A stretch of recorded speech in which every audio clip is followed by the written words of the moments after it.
aus der uralten Zeit, 5. von der Römerzeit von Karl Raeder.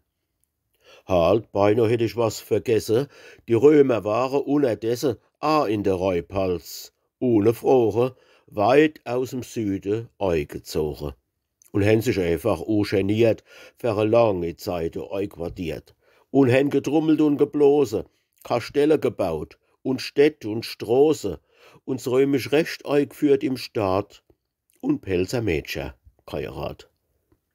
Die Römer haben auch jedenfalls den Weinbau eingeführt in der Palz.